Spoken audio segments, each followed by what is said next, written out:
ニート生活はここまで。必ずや採用試験を通過し、シュバリエへの再就職を目指します。なんだか会社に入ろうとしている人みたい。ウサギさんの格好のままなので余計に変な感じがします。せっかく鎖の呪いが解けたのに。そういう強化お嬢様こそ霊場姿のままですよ。もしや目覚めてしまったんですか？変不思議。違います。私はただこの服が気に入っているだけです。鎖が問題だっただけで服に罪はないですから。それに今いつものお洋服は洗濯中ですし。わかりみです。かくいう私もこの服ちょっと気に入っているので。はい、今後もお笑いコンビ悪役令嬢と使い魔のウサギになったら鎖につながれて共同生活をすることになった件、略して強化お嬢様とグレイスちゃんをどうぞよろしく。お笑いコンビじゃないですし、どこをどう略したらそうなるんですか？いいツッコミです。このまま目指しましょう。メルクリウス財団主催のメルワングランプリで、シュバリエ復帰の前にこの姿でやり残したことがあるんですよね、私。急に話を変えすぎです。けどシュバリエ復帰に集中するためにもやり残したことがあるのなら話してほしいです。強化お嬢様、騎士氏、ありがとうございます。ではご協力をお願いします。というわけで私は準備してきます。準備ができたら呼びに行きますので、それではドローン。協力するって話だったのに行っちゃうんですか？これじゃ何の協力もできませんよ。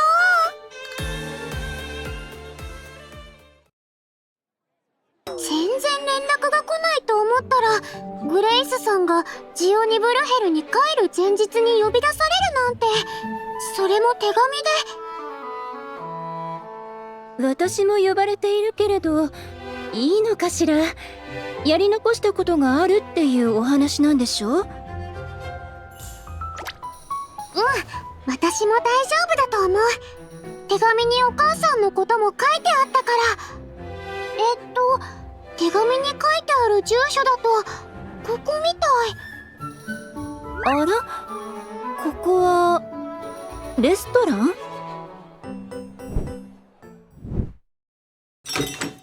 いらっしゃいませ。お待ちしておりました。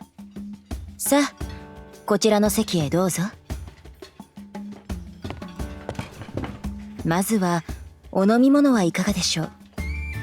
ジュースもありますが、お酒もありますよ、お母さん。嬉しいけれど、いいのかしら？まだ夜ではないし、それに高そうなお店だし。心配無用です。今日の飲食代はすべて私持ち。じゃんじゃんバリバリ頼んじゃってください。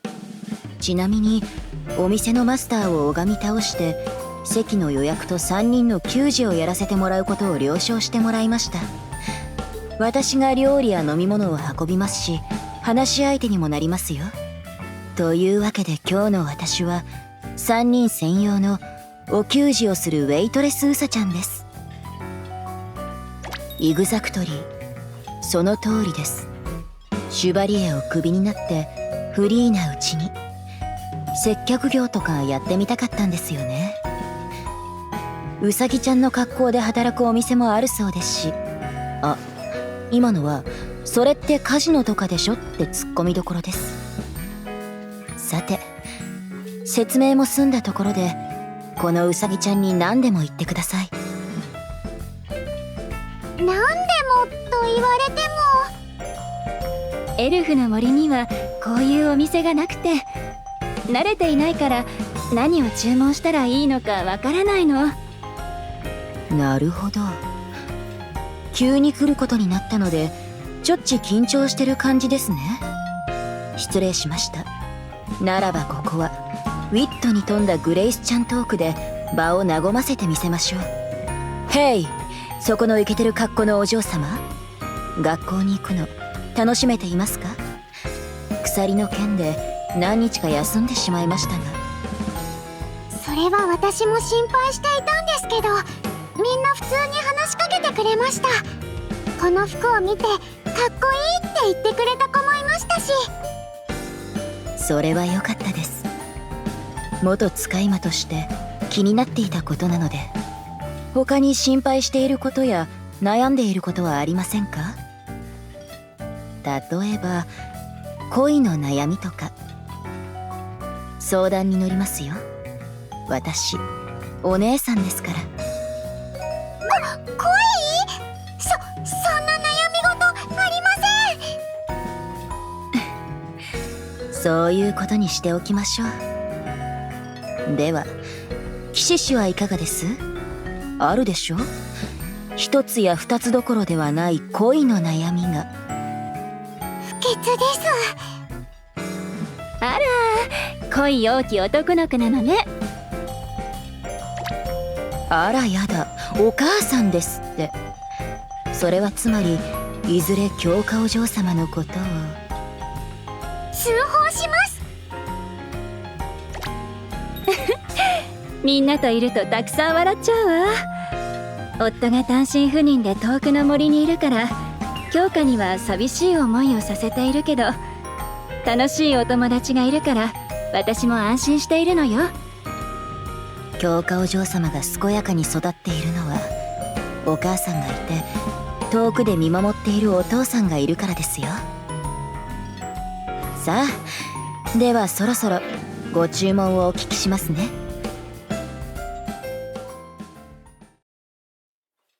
大人になったら強化は独り立ちして離れていっちゃうのよね。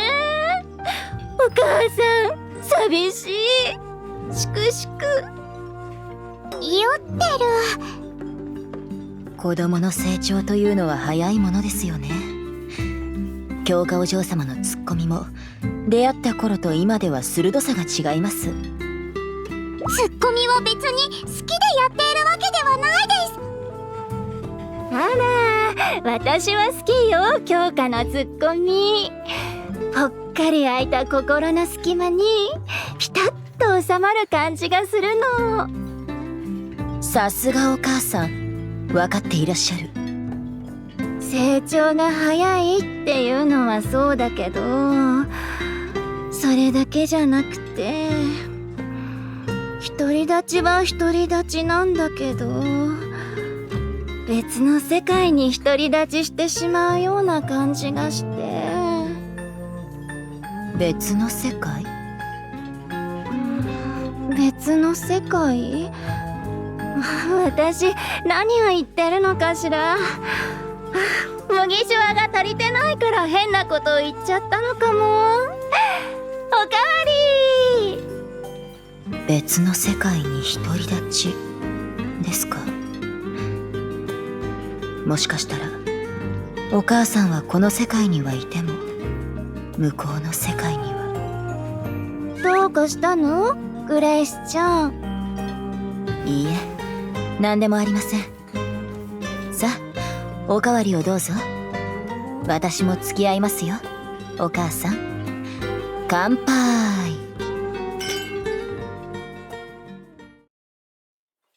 ぴょんぴょん。強化お嬢様を心配する気持ちはわかりますぴょん。だってとっても可愛いですからぴょん。グレイスさん、あっという間に酔ってる。こんな可愛い子が独り立ちするって考えたら、お母さんが心配するのも寂しくなるのも当然ですぴょん。そうよね。グレイスちゃんなら分かってくれると思ってたぴょん。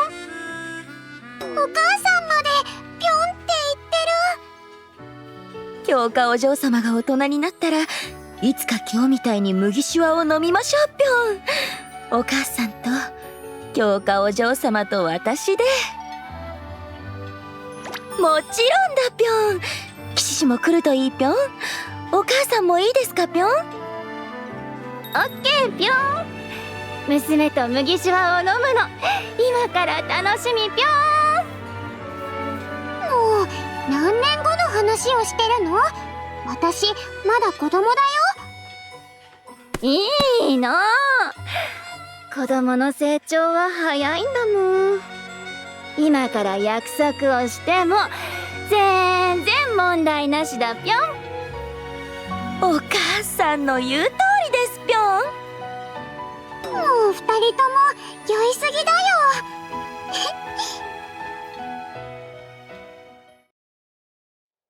気がついたらすっかり夜ですね。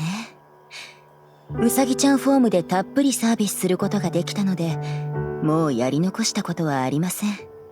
いきなりのことでしたのに、今日は私に付き合ってくれてありがとうございました。幽霊だから消化も早いんです。私はまだちょっと酔ってるかも。なんだかふわふわしてるわ。グレイスさん、こちらこそありがとうございました。とっても美味しかったし、楽しかったです。ありがとうグレイスちゃん。またいつでもうちに遊びに来てね。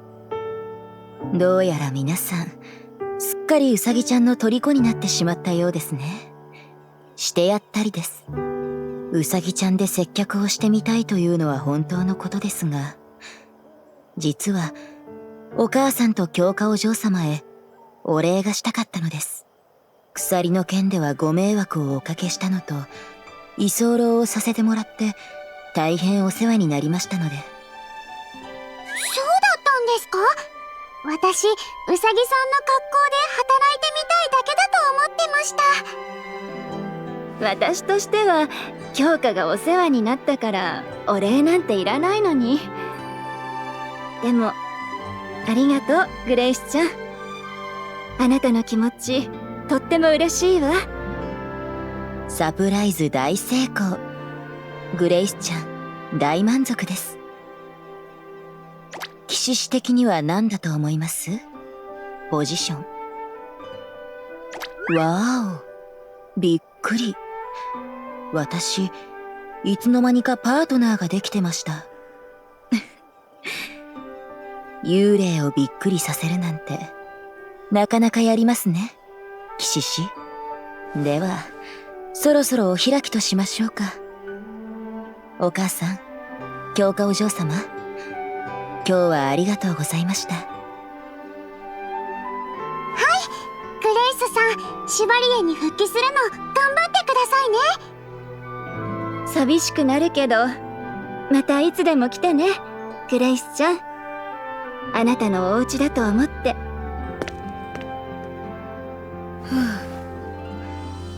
楽しい時間はあっという間に過ぎるものですね。私たちも解散しましょう。騎士士も今日はありがとうございました。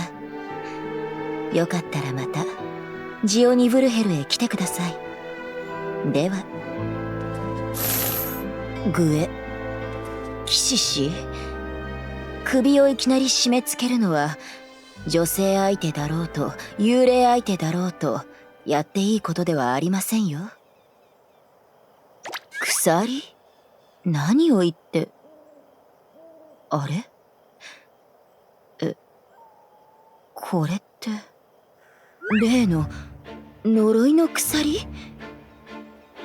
どうして私と騎士士が鎖でつながっているんです？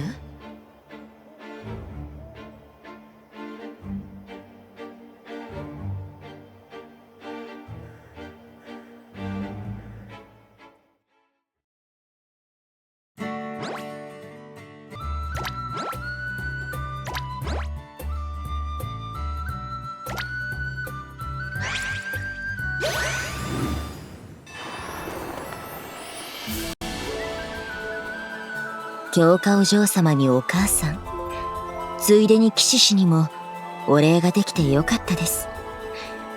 感謝はすぐに伝えるべきですよ。幽霊の私が言うんですから間違いありません。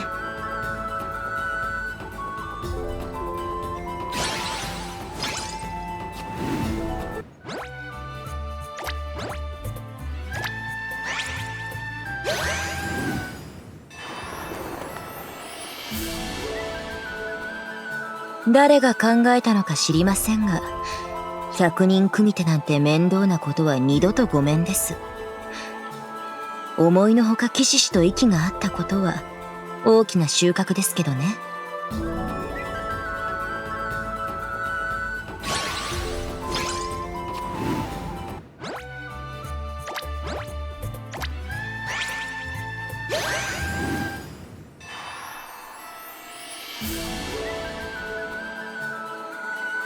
強化お嬢様の次は騎士と鎖でつながってしまうとは思ってもみませんでした。しかも原因は私自身。わざとではないとはいえご迷惑をおかけしました。騎士としては私と鎖でつながった原因を知りたいことでしょう。当然ですよね。生活に支障が起きてやりたくもない100人組手に巻き込まれたんですか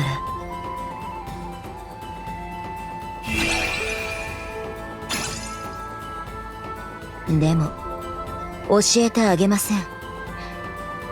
好奇心は騎士師をも殺すというでしょ。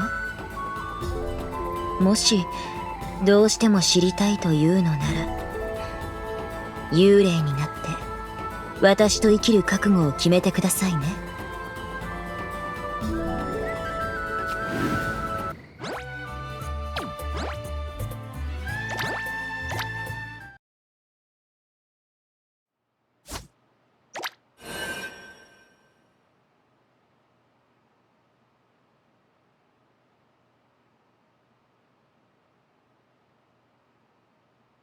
というわけでグレイスちゃん、今度は騎士師の使い魔になっちゃいました。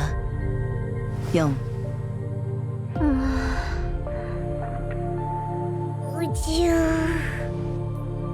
などと一ボケかましたいところですが、どういうことなんでしょうこれ。シンプルに困惑してるんですけど。私たちも驚きました。鎖がなくなったと思ったらまた鎖でつながっているのですから。ルルイ。はいでしょ。また鎖でつながれたということでしたので、あの時のダークエルフに話を聞いてきました。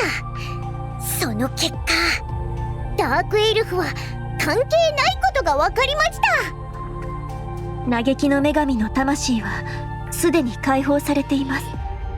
それにルルイがダークエルフに特別マッサージをして聞き出したので、呪いの線は限りなく薄い。つまり何か別の力によって鎖が具現化した可能性が高いというのが私たちの見解です。呪いではないのなら、そのうちいきなり消える可能性もあるのかしら。鎖でつながっているだけで悪さをしていないみたいですから、なくはないでしょうが。あまり深刻な鎖というわけではないみたいだけど、このままじゃシュバリエ復帰に影響があるかもしれないわね。ですね。というかあと10分なんですよ。私がシュバリエに復帰できるかどうかが決まるのが。シュバリエ復帰の条件として出されたのが、ゾンビ兵士と100人組手で私の実力を証明するっていうものなんです。成功したら明日にはシュバリエの叙任式もあるんですよね。そこはほら、シュバリエを空席のままにしておくわけにはいかないから、なるはやで叙任しようっていうお役所的対応です。無職から脱出できるので私にとってはありがたいですけど。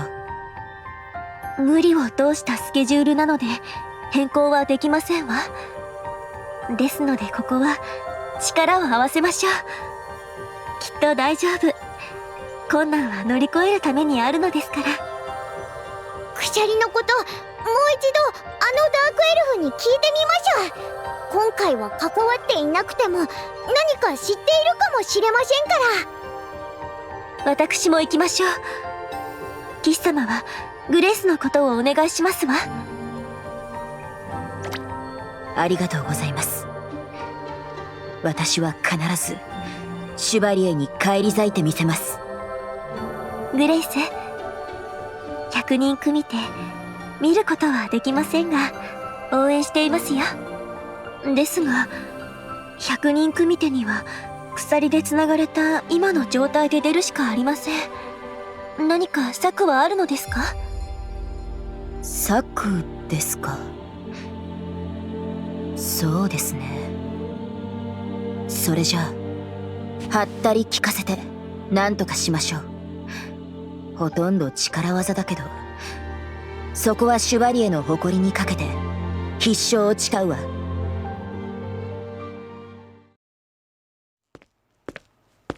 ここが組手の会場です、騎士氏。それとこれが組手の立会人をする私のおじいさまです。どうして改めて紹介をってなんだその鎖は。グレイスの首にまた鎖が。変態不審者に戻ったってことか。この前は霊場だったけど今度は異界の騎士に飼われているのか。失礼。どうやら誤解をさせてしまったようですね。実力を証明するため私はあえてこの姿でいるのです。シュバリエとは何か。それは主を守ること。私は今回の組手でその本質を見せるため異界の騎士と鎖でつながれることを選んだのです。つまり異界の騎士を姫と想定して守りながら百人組手に挑みます。無謀だと思う者もいるでしょう。ですがウサギちゃん使い魔として修行を重ねた私にはそれが可能なのですよ。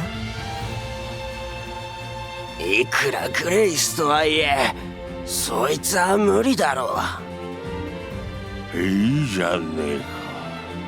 本人がやるって言ってんだからやらせてやれよ。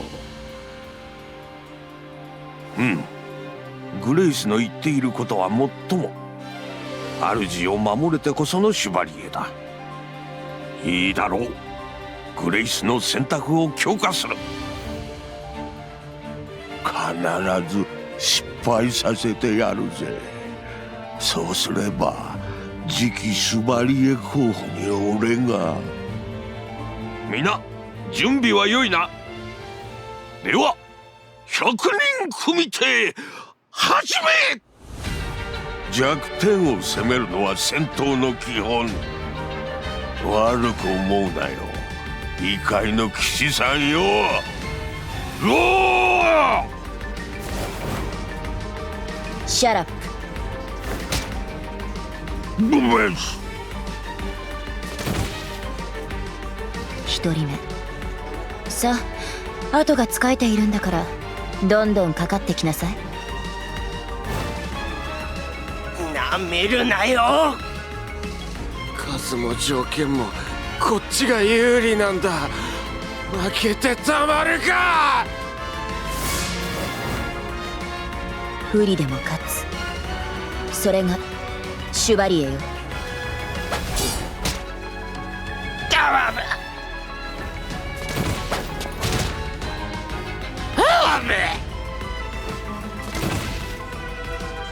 2、3、4、5。さあどんどん来なさい。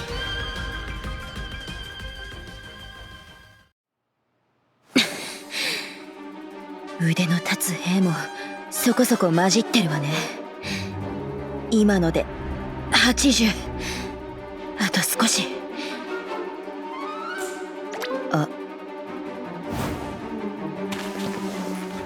グレイスは疲れてる。今はチャンスだ。立ち上がれお前ら。鎖で動きが制限されてんだ。正面から挑むことはねえ。動けるやつ全員でグレイスを囲め。ゾンビの耐久度でもすぐには立ち上がれないくらいの打撃を当てたつもりだったけど、鎖のせいで何体かは芯を外していたかしら。ええ、お願いします。囲まれるのも想定内。騎士氏、その場で踏ん張っていてください。へえ、正面の奴らに向かって行きやがった。なら反対側から異界の騎士を。脳が腐ってるのかしら。何のために騎士氏に踏ん張ってもらっていると思ったの？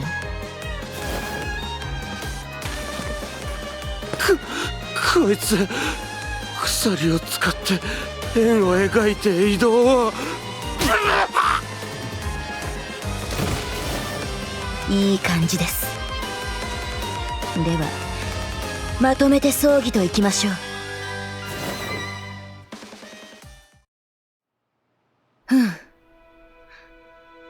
100人組手完了です。それまで立会人として宣言する。グレイスは見事100人組手をやり遂げ、シュバリエとしての実力を証明した。グレイス、よくやった。はい、おじい様。主は守るべき存在ですが、バイオレット姫は守られるだけの存在ではありません。なので騎士氏にも協力をお願いしました。騎士氏、ありがとうございました。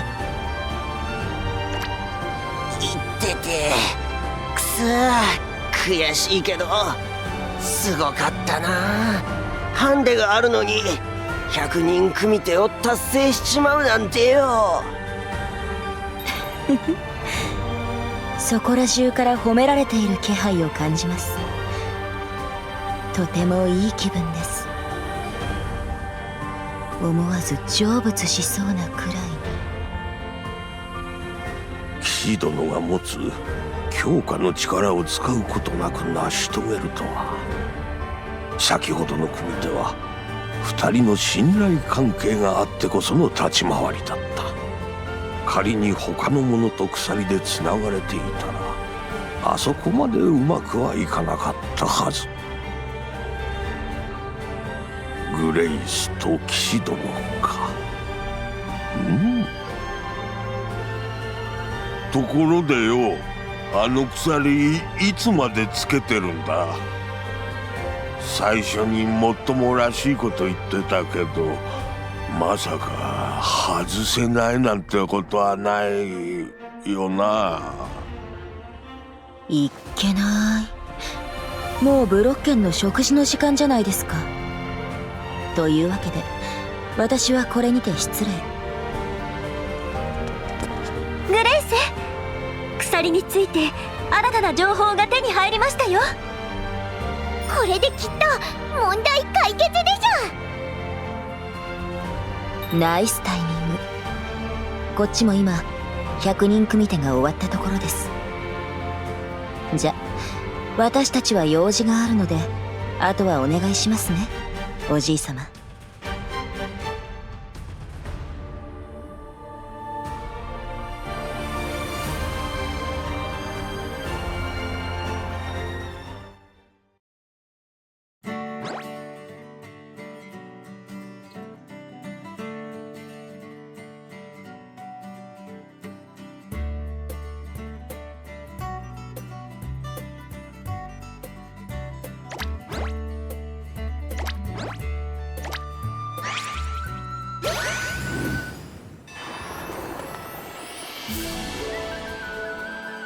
人を驚かせてばかりの私ですけど、人に楽しんでもらうのも好きみたいです。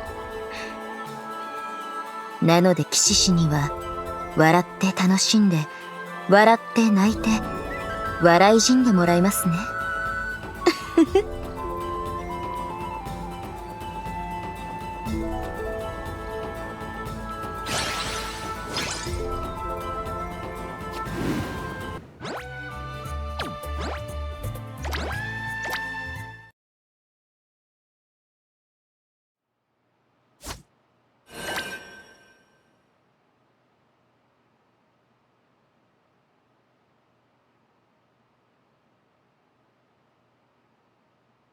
早速だけれど、この鎖について得た情報を教えてくれる？はいでしゅ。ダークエルフに特別マッサージをまたしたんですけど、呪いや嘆きの女神とは無関係だと言ってました。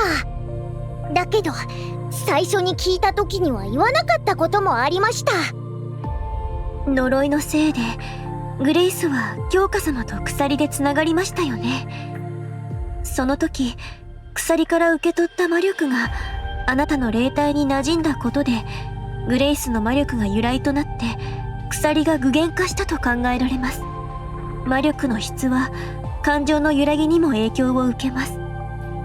つまり2人が鎖でつながった時の感情を解き明かし、その感情を満たせば具現化した鎖は目的を果たして消えるはずですわ。鎖でつながった時の感情。はて、あの時私は何を思ってたのでしょうか。正直あの時自分がどんな感情だったかは覚えていませんが、この状況を考えれば答えは明白です。というと？私の首に鎖、そして騎士氏の手首に鎖。これらから導き出される答えは、騎士氏が私を独占したい、あるいはペット扱いしたいということです。騎士さん、そんなことを思ってたんですか？論より証拠、百聞は一見にしかず。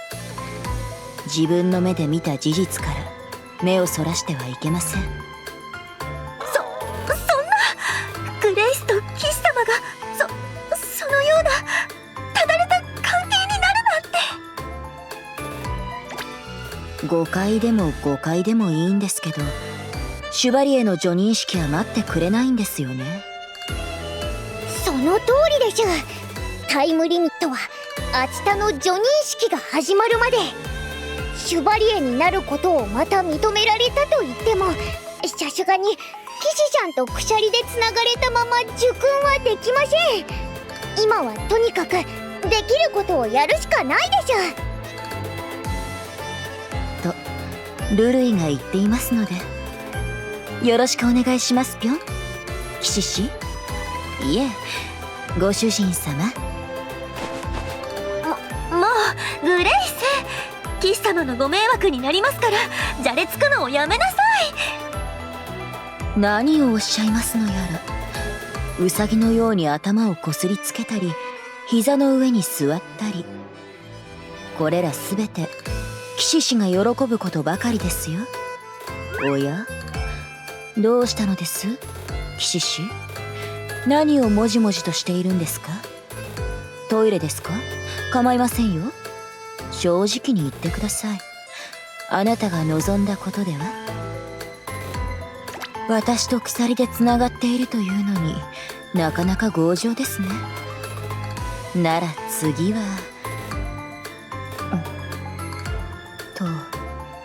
危ね。からかうにしてもさすがにやりすぎたかしら。危ねって何？私はただ騎士氏をからかっていただけなのに。冗談ですよ、このスケベ騎士氏。安心しました。騎士様の望みではないと知ることができて。姫姉様、グレイス姉様のことは心配ですけど、明日の準備がまだ残ってます。そうですね。実は明日の叙任式の準備でやらなくてはならない公務があるのです。鎖の件とグレイスが準備の打ち合わせに現れないことは私がうまくごまかしておきます。ですので叙任式までに鎖をなんとか外してください。ええ、後のことは何とかするわ。だから叙任式の準備をお願い。お願いしますね、騎士様。さて、では何とかしましょう。私の魔力が由来となって具現化した鎖なのですから、解決の鍵は私にあるはず。そんな過去もありましたね。でも今は未来を見るべきですよ、騎士氏。というわけで、鎖でつながってしまった時、私が何を考えていたのか、あるいはどんな感情だったのかを解き明かしていきましょう。はい、全く。つかみどころのない性格でスーパークール&ポーカーフェイスなグレイスちゃんの感情を解き明かすのは苦戦しそうですね。自己分析はできる方なので Maybe いいでしょう。今の私の感情はプリンが食べたいです。美味しいですね。キンキンに冷えたプリン。というか、プリンが食べたいっていうのはボケだったのに、真に受けて食べに行こうと言われるとは思いませんでした。まあ、素直な年下男子というのは好ましい存在ですけれど、それにしてもジオテオゴニアから流れ着いたプリンはとても美味しいですね。宮子先輩が出禁になるほど食べ尽くしたのもわかる気がします。それに凍ったプリンというのが玄人好みな気がして。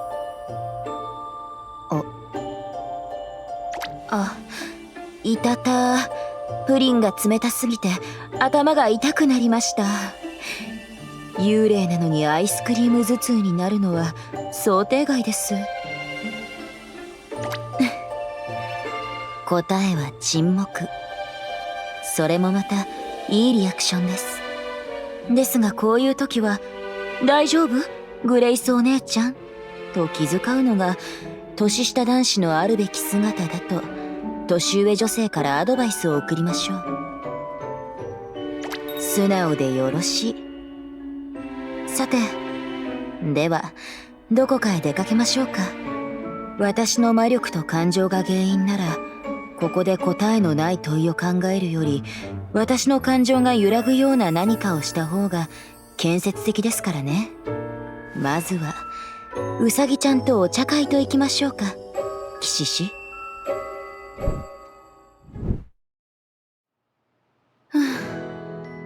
お茶が染みます。冷たいプリンを食べた後だと余計に。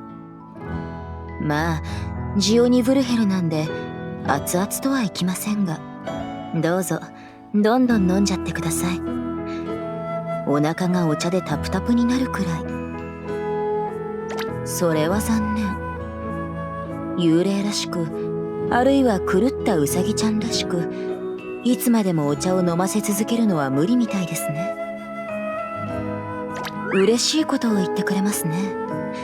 今の発言はポイント高いですよ。特別にグレイスちゃんポイント70点をあげます。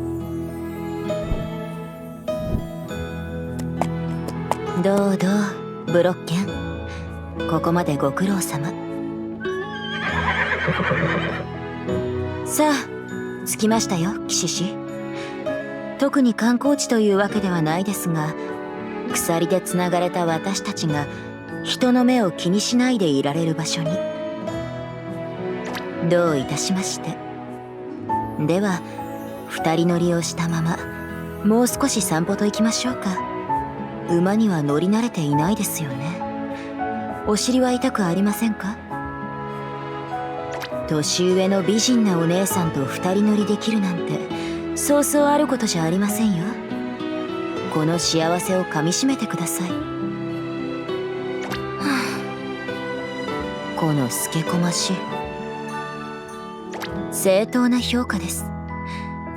まったくどうしようもない年下男子ですね、あなたは。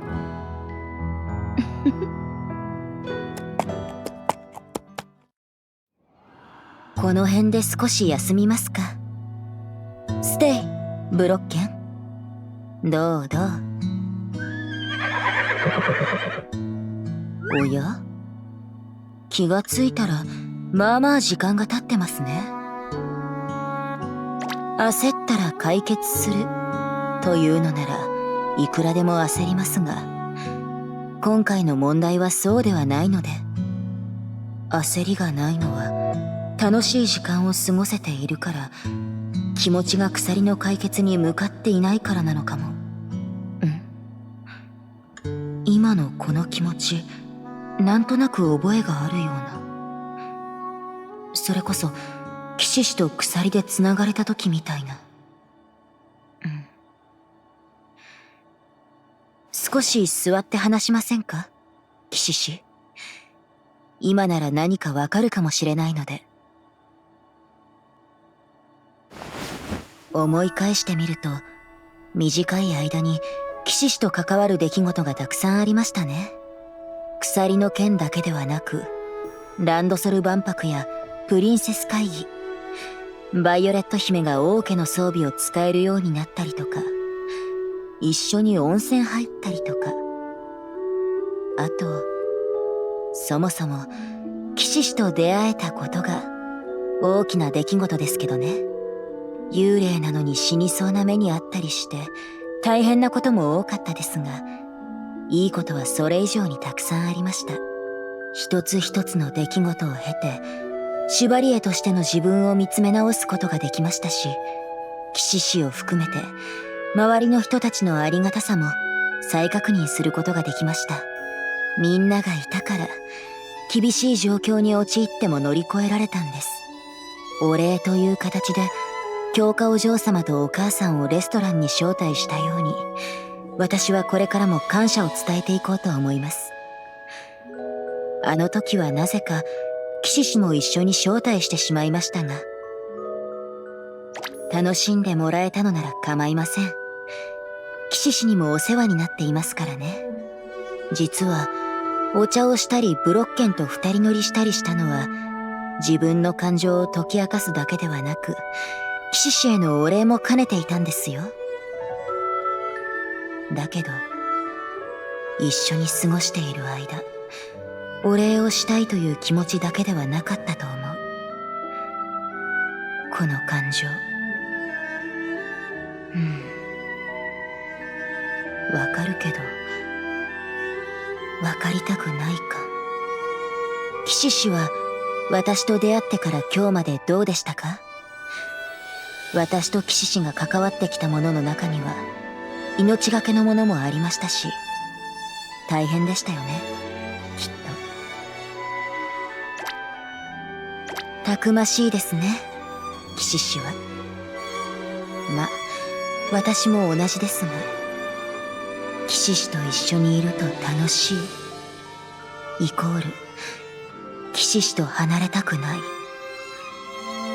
あの時そう思ったから、だから鎖でつながってしまった。そういうことですよね。私もスケってことですか。鎖消えましたね。さあ、次元式だったとかじゃないですかね。それに横取りなんてすみれに悪いわ。私は人のプリンを取ってしまうタイプの幽霊になるつもりはないし。いいじゃないですか、謎。ミステリアスなビューティーは男子の憧れでしょ。ともかくありがとうございました。騎士氏が協力してくれたおかげで鎖を消すことができましたし、思いのほか楽しい時間になりました。鎖がなくなったからといって縁まで消えたわけではないですから、また遊びましょう。騎士氏といるの楽しいですし。やはりあなたはスケコマシですね、騎士氏。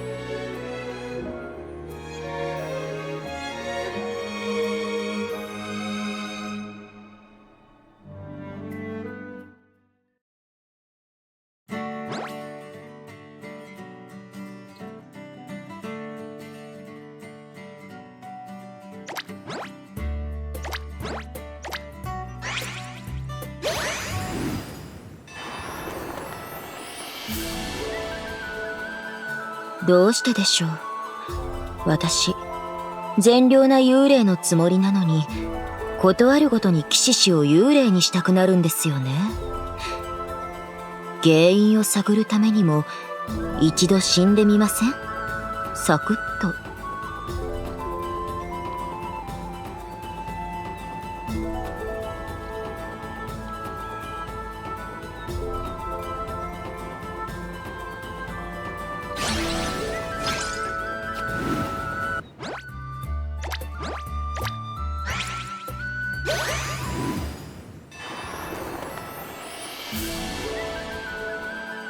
この服、シュバリエでの任務でも役立ってるんですよ。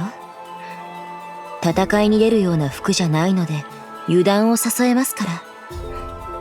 今だって騎士氏の胸に飛び込むのは楽勝ですぴょん。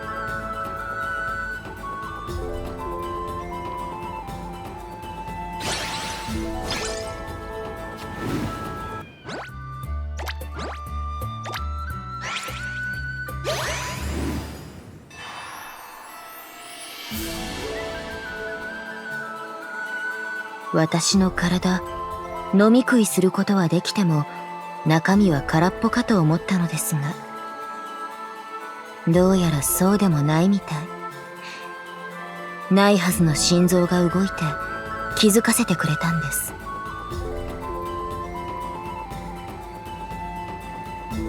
騎士氏といるのちょっと、いえめちゃ楽しいと、前から楽しいとは思っていたんですよ。けど改めて騎士氏と2人の時間を過ごしてこの結論が出たんです。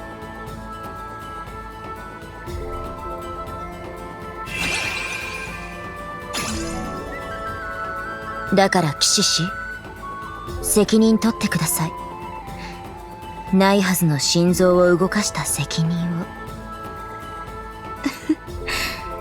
を重く考えないで大丈夫ですよ。当面は一緒に遊んでくれるだけでいいですから。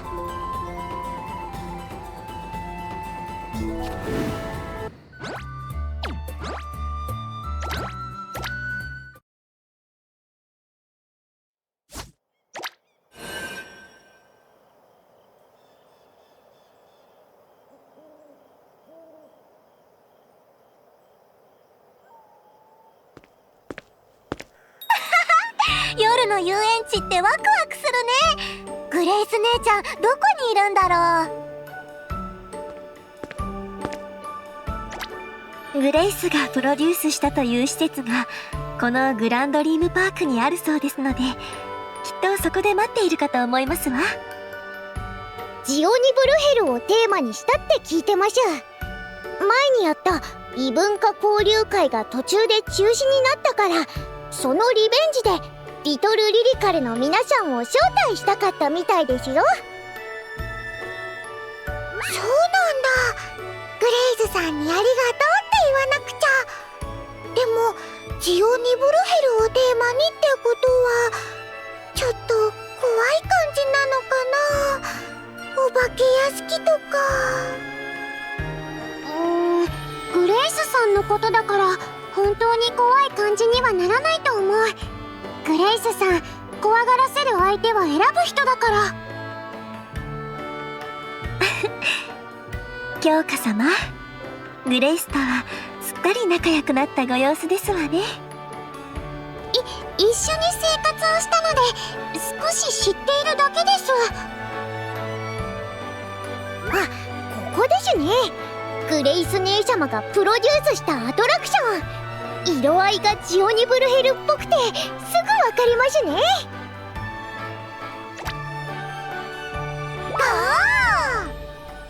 そんな元気いっぱいな感じで入る施設じゃないと思うんだけ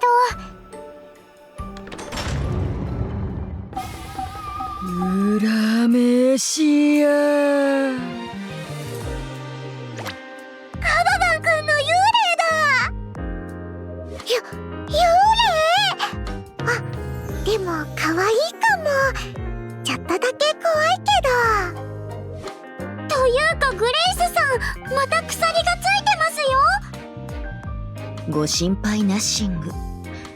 長く過酷な鍛錬の末、鎖を自由に出したり消したりできるようになったので、驚きました？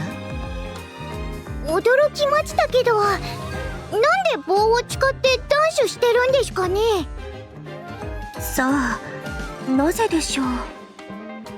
特に意味はなくて、幽霊がウサギの格好をして踊りを披露したら面白そうという理由でも不思議ではありませんけれど。さあさあ皆さんご覧あれ。ウサギのグレイスお姉さんと幽霊のカババン君によるポールダンスショーの始まり。ナイス照明さん。その眩しいくらいのライトで私たちを照らしていってください。照明さんいましたっけ？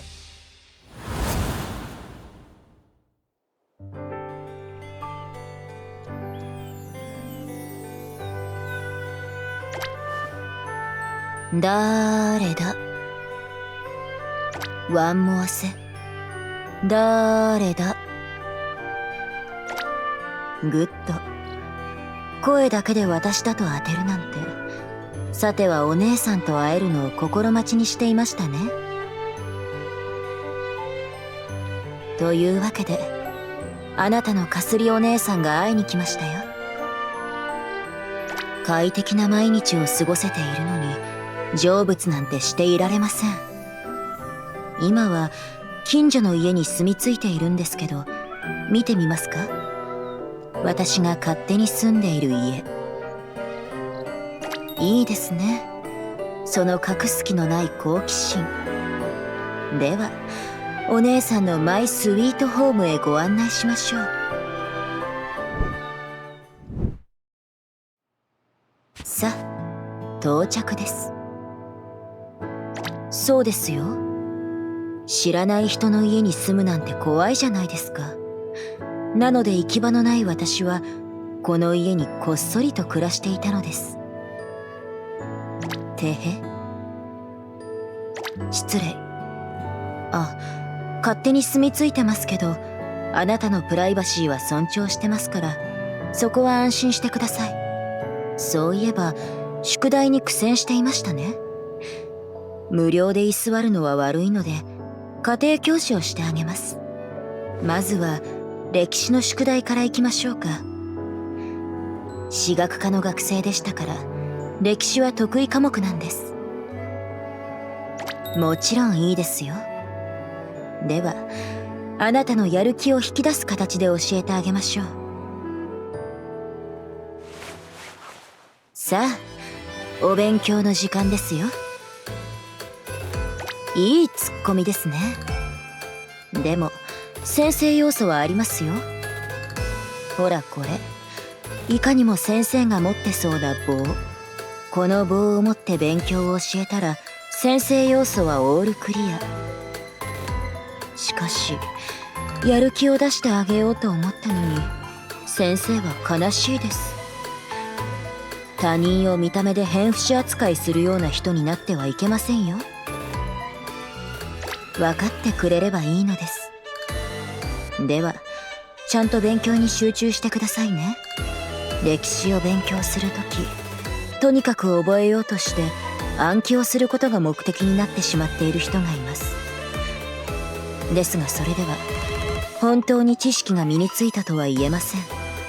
どうせなら楽しく、あるいは面白く勉強をしたいでしょう。なのでクイズで楽しみながら勉強をしていくのが私のおすすめ勉強法の一つです。というわけで歴史の問題です。じゃん。約1万年前、直近の氷河期、第4期氷河時代が終わりました。ではこの時地球ではどんな変化が起こったでしょう。これも歴史勉強のちょっとした応用です。試験には出ないかもしれませんが、私のように史学科へ進むのであれば必要な知識ですよ。では念のため少し省略して問題をもう一度言いますね。約1万年前、氷河期が終わりました。この時地球ではどんな変化が起こったでしょう。以下の3つのうちからお答えください。A、地球の地軸が90度傾いた。 B、海面が上昇し陸地の形が変わった。 C、地球から恐竜が絶滅した。さあ、どれが正解だと思います？ブー、残念。正解は B でした。氷河期が終わったということは温暖化したということ。温暖化によって氷が溶けて海が広がり、日本列島も大陸から切り離されて今のような形になっていったのです。気温の上昇によって植生も変わりました。私たちが住むこの地域も氷河期はカエデなどの落葉広葉樹が広がっていたはずです。ちなみにこの時の日本は縄文時代にあたりますね。そうでしょ？だって私史学科の学生ですから。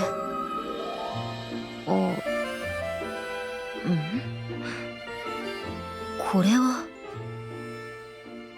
今の会話で失ったと思っていた記憶の一部が戻りました。どうやら私、歴史の中でも太古の研究をしていたみたいです。特にその時代に生きたという巫女の伝説に興味があって、伝説というかほとんど神話みたいなものでしかないんですが、当時地球には異界の神々が幅を利かせて悪さをしていて、それをどうにかするために巫女は生贄になったのだとか。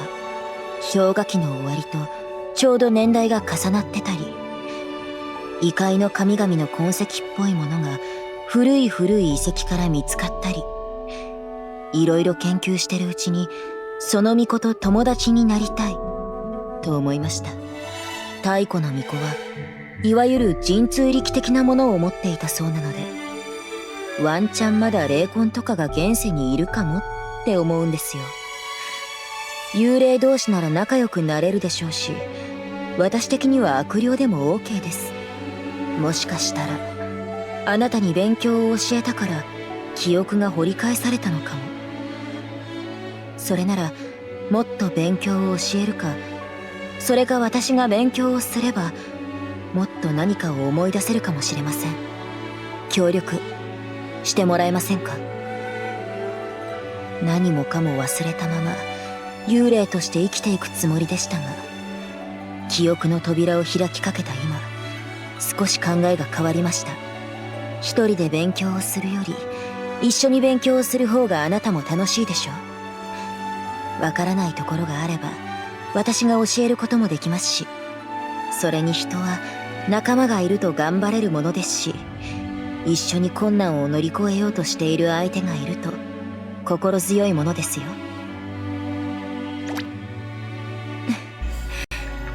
ありがとうございます。断られたら悪霊になって取り付いてしまうところでした。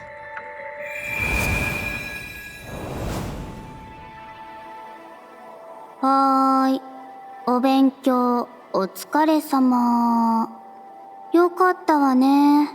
勉強を見てくれる人がそばに。っていうか、同じ部屋に住んでいるお姉さんがいてくれて、家庭教師っていうにはあれなコスプレだったし、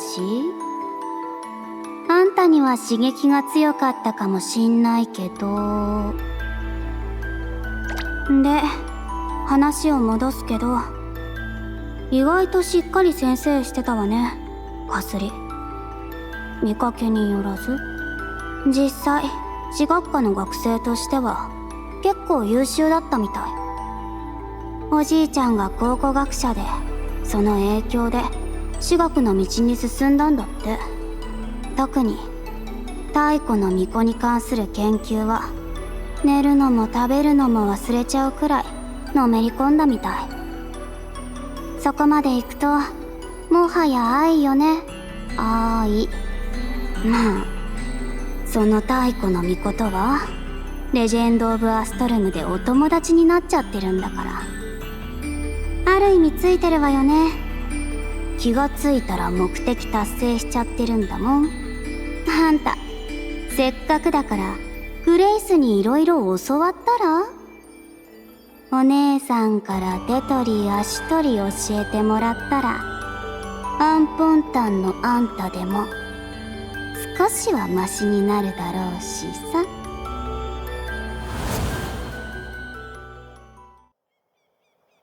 騎士氏、大丈夫ですか？あるいは成仏しましたか？おはようございます。グレイスちゃんのポールダンスを見て気絶するほど驚くとは、グランドリームパーク史上最大級レベルのリアクションですね。驚いて気絶って感じには見えませんでしたけど。それなら残された理由は一つだけ。私のポールダンスが刺激的すぎてしまったんですね。